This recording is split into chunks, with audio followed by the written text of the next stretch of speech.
What you have is the body starts up, the bone gets knocked out of place, and then the whole body goes forward. And the reverse happens. When we correct that, not only does the bone go back in place, but see how this person's still bent? Well, once that bone's back in place, your leverage returns and your body pops upright all by itself. So I can tell you the following. Number one is the key to what happens with bodies is bones go out of place in a direction the body can't self-correct because there's no muscles pulling in the direction needed to correct them. And if your doctor, physical therapist, chiropractor, osteopath, voodoo doctor, whatever, Rolfer, any of those people, if they are actually correcting your structure, when they say breathe in, breathe out, relax, and let your body slump, your body will stay upright all by itself. Now, I've shown a child here. I've shown some adults here. Let me show you a senior. This is the same type of thing that happens here. In this particular person's case, you can see her body's leaning a little bit backward, but it's much more upright. It's not completely fixed up. Well, she had a lot of things stuck forward, worse than average. Here's that same woman after the second day. And by the way, this height thing here you see, that's not because the pictures are different size. She actually popped upward and straightened out and was taller. And that second picture is after she got treated on day 2. And it's breathe in, breathe out, relax, let your body slump. Let your body slump, and we went through that whole routine.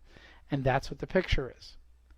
So again, if you're getting treated and your body does not stay upright all by itself at the end of the treatment, whatever they're doing, it's not structural correction.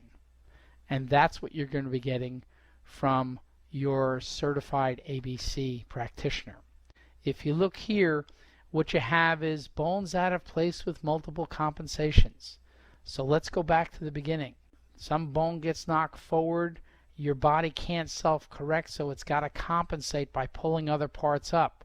You can see this red area here, that's because it starts to be painful. And not only that, but what happens is it starts to lever that other bone more forward and locks it into that forward position. So the top of your body is straight, but you're folded forward here, and you end up with sort of this angular fold forward. But you can't take that because it bothers your back much. So then you lean forward somewhere else, and you create another bone that goes out of place in a direction the body can't self-correct as part of a compensation pattern. Of course, you don't want that there because your neck is forward and your head is stuck downward. And this is why you see a lot of people, they walk and they look at the ground. Well, that's because they're stuck in this position. The people that can compensate end up using their muscles back here to pull this back up to hold their head up. Now, what happens is they've now run out of places to compensate because, all you have above here is your head and your hair.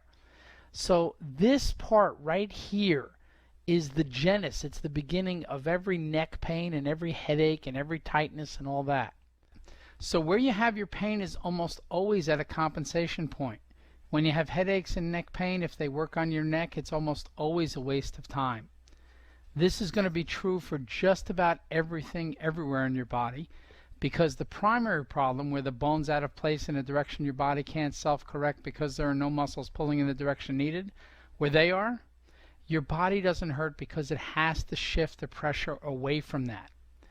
Now it gets more complicated than this, and we're going to show you lots of what's going on, but this is enough for right now, and this will get you started so you can understand what your practitioner is doing.